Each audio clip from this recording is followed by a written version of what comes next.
Peace. Welcome back to another episode of Humanity Works Podcast. Listen, one thing I always tell people about, once being a part of the beloved or lost 5%, there was a degree in the 1 through 40 in the Wisdom God degree. And there was a question that was asked. What is the name of the place where the devil was manufactured? And the answer is P-line, same as Patmos. Revelation chapter 1, verse 9. An island situated on the Aegean Sea. And I, John, who am your brother and companion in the tribulation and in the kingdom and in the paces of Jesus Christ, was also in the isle which is called Patmos for the word of God and the testimony of Jesus Christ. One of the guys named Justice Love had broke that down one day at the rally. And he was talking about, he asked a question. He was like, where is the one place where people are catching hell at? And he said, it's in the mind. This is where people, when he talks about Patmos, is at the most, was in P-line. And if you scramble up the word P-line, it spells out the word plane. And we know that plane can mean also represent energy. And he was talking about the mind. And I found it to be very profound since that day. What exactly do people think about each and every single day?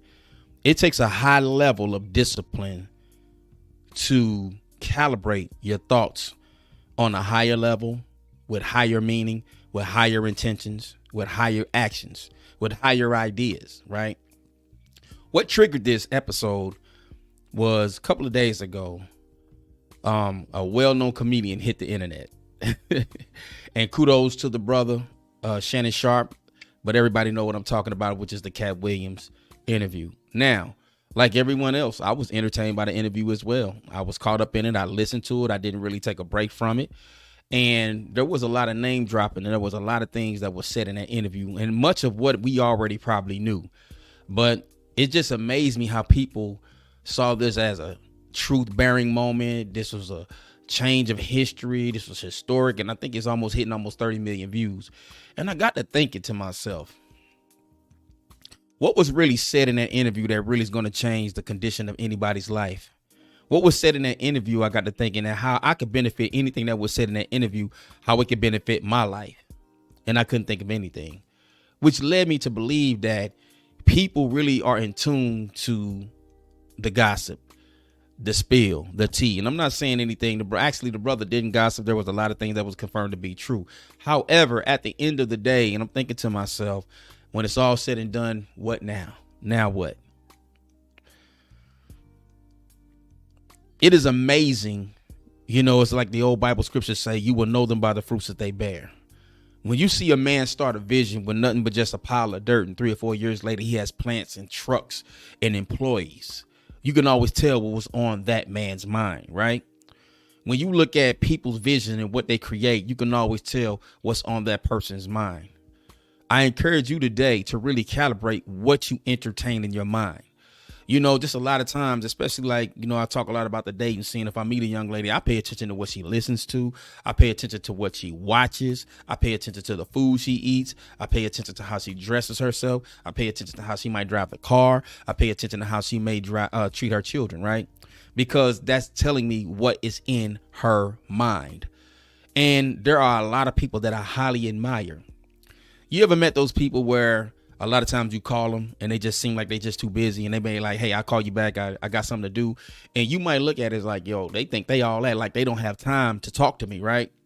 I don't feel like I got a friend in my nose. I hope not. But a lot of times what I've learned with people who are driven, people who have ambitions, people who have goals, they don't have time for small talk. They don't have time for small thoughts, right? Look at a person's Instagram or Facebook and go down the friends list or see what they follow. A lot of my guys, no pun intended, but a lot of my guys like to follow models. You know what I'm saying? I might follow 1 or 2 here or there. I thought I cleaned house. Or they might follow the most ghetto hood pages. Or they might follow a page of nothing but comedy, right? That lets me know this individual don't take life serious, right? Because you are what you eat. That does not always necessarily have to do with food. Then what I had to really learn to do with myself, I had to really clean house. I had to change the movies that I looked at.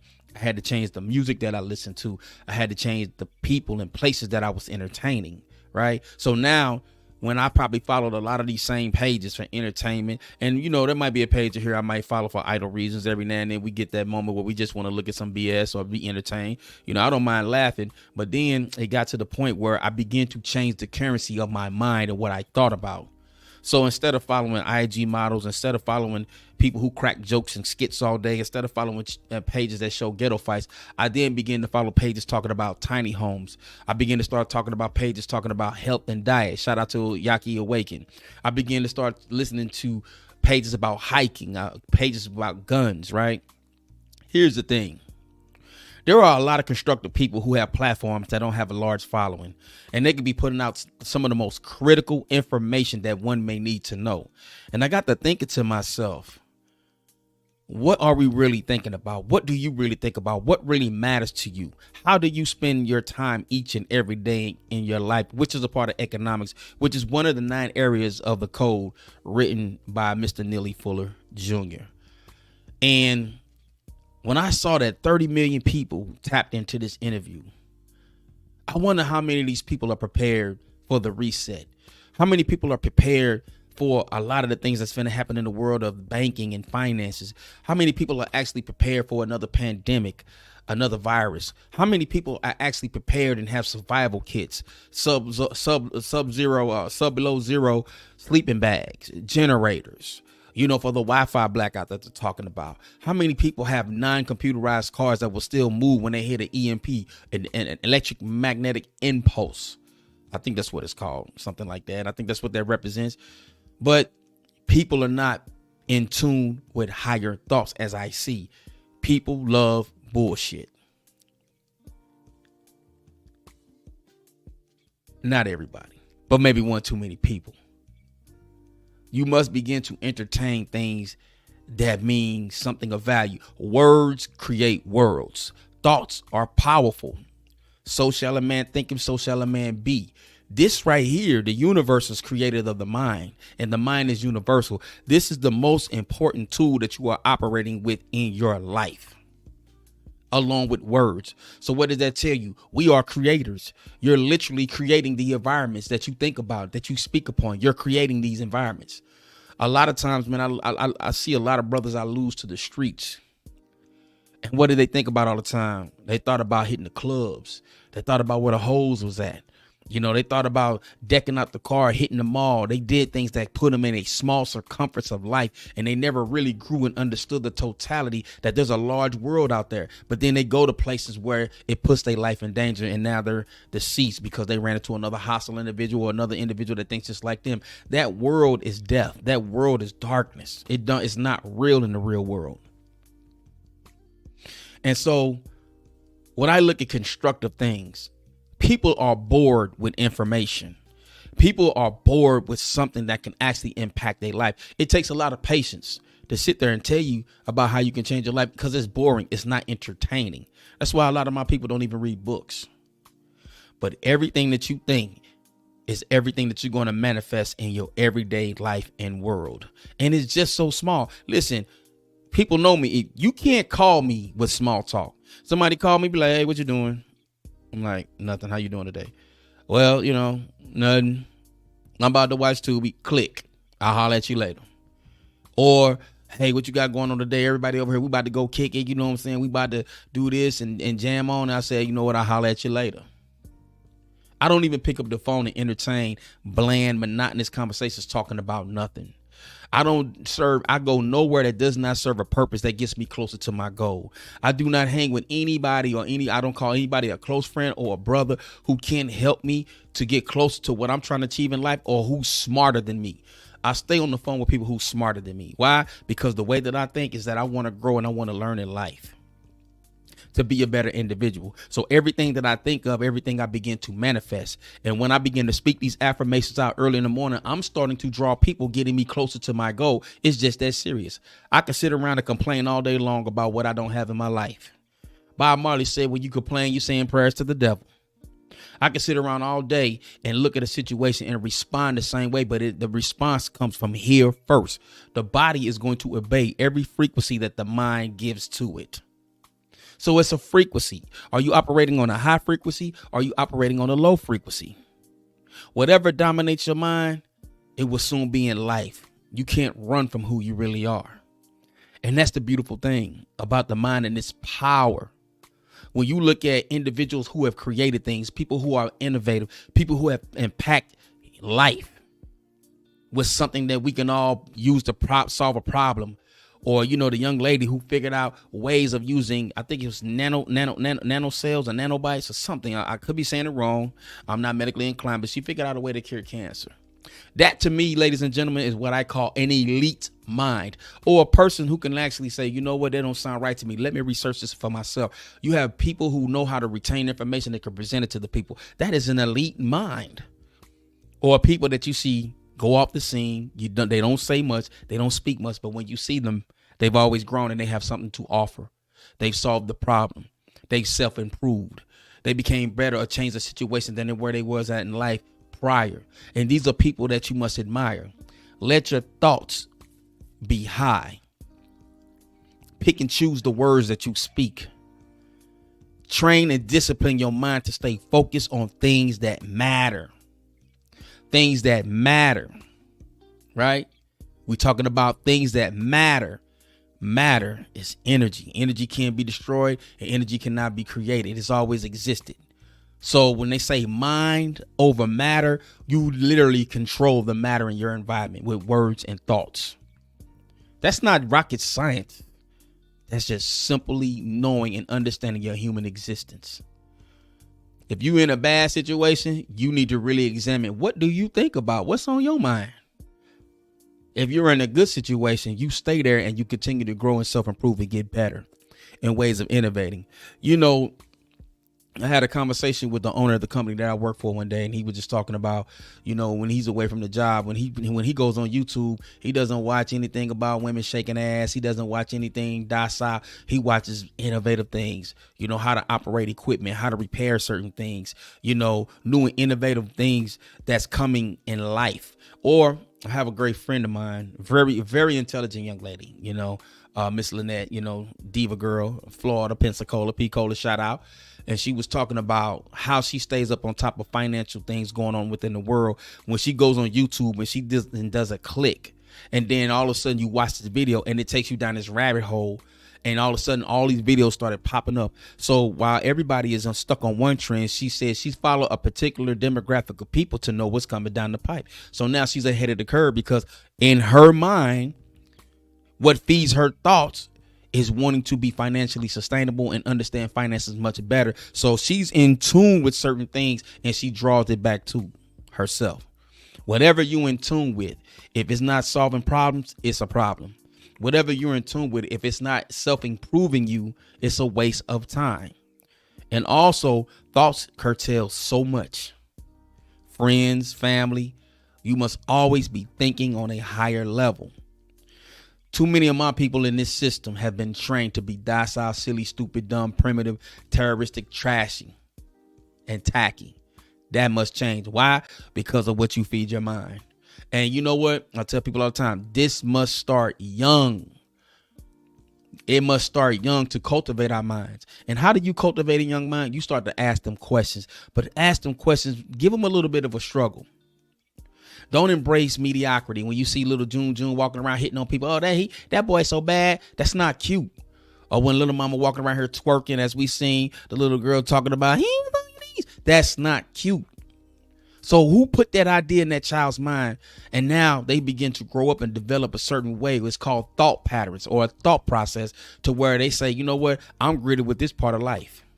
And now when they become an adult, if somebody presents some constructive to them, that's boring. That's corny. That's nerdy. That's lame.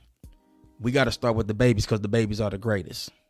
I found that degree that I mentioned earlier in this episode to be very, very profound, the way that God broke down that mathematics in that degree.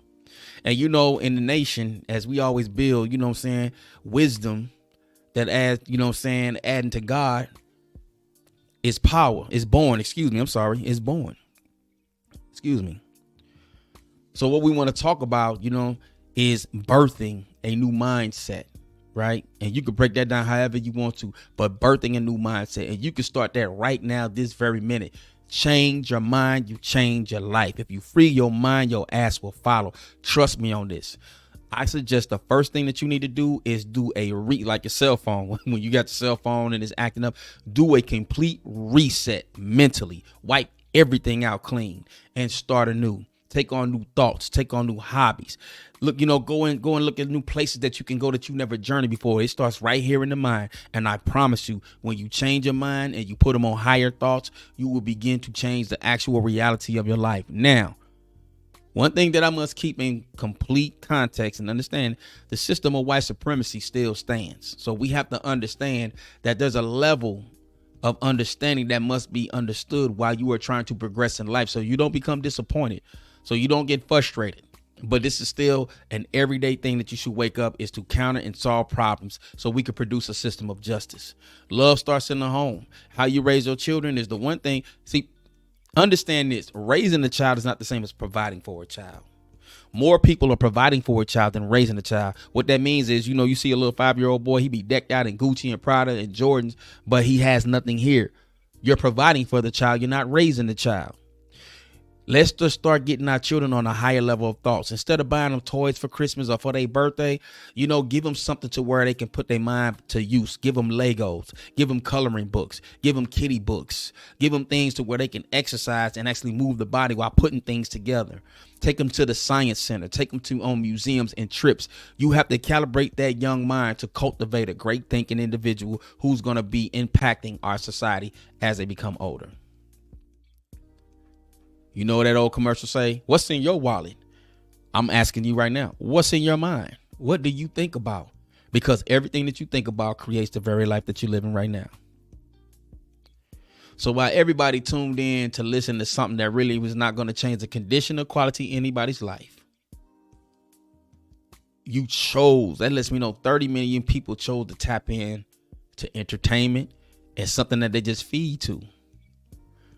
But we also know, I will also love to see that same amount of people tap in to something that is meaningful and can impact all of our lives. And I'm not knocking the brother at all. That's what he does. He's a comedian.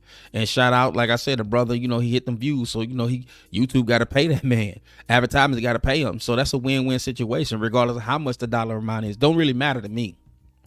I'm just happy for the brother that he was able to stand on his own and do his own thing. Listen, I don't get off on all this conspiracy theories and the Illuminati. I don't care about none of that bullshit. All right. All I'm simply talking about is calibrating our minds, feeding your minds with something that the soul can benefit from.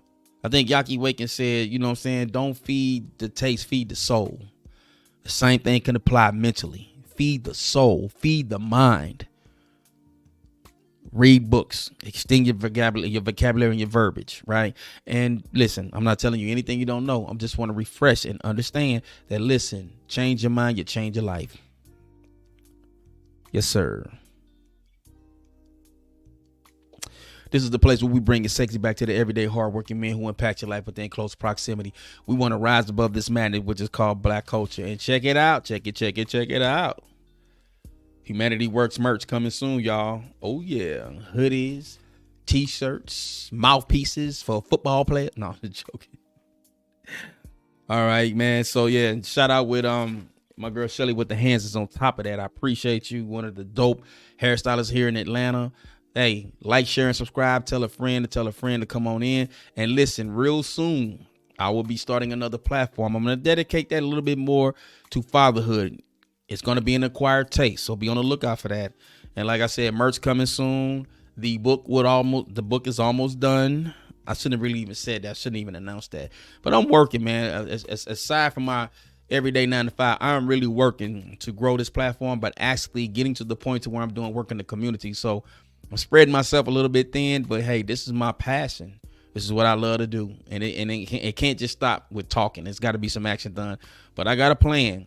And understand this, Humanity Works, man, is a podcast to where I want all people to be the greatest version of themselves, no matter what ethnicity, no matter what background. I don't care about your sexual orientation. I don't care about the religion that you practice. There's still a thing called morality. And we had a conversation today. I was on Fanbase talking to my good brother, Baba Natu. If you go down and look at the lives, he has been on his show. And there was just so much that could be a criteria for morality. And so what I told him was morality to me is treating people outside of yourself with respect, kindness, and patience and cordialness, right? Not harming anybody intentionally. That's what morality is. Making good decisions, having a heart and wanting to help people. But morality lies within decisions. Nobody can know you're moral until you make a decision. All right, man. The one thing that I always tell you all, the biggest mistake that you can make is to think that you have time. I thank you all for sitting in. Hey, it's the start of start today. Change your mind. I'm rooting for you, and I know you got this, man. Peace. Equality versus equity. Equality means every child gets a pair of shoes. Equity means every child gets a pair of shoes that fit. That means every school district has to meet every student's individual needs. I'm Jerry O'Green with the Black Student Advocate. We advocate for black employees and black students within the K-12 school districts. We hold school districts accountable to make sure that black students and employees are in a fair and equitable workplace.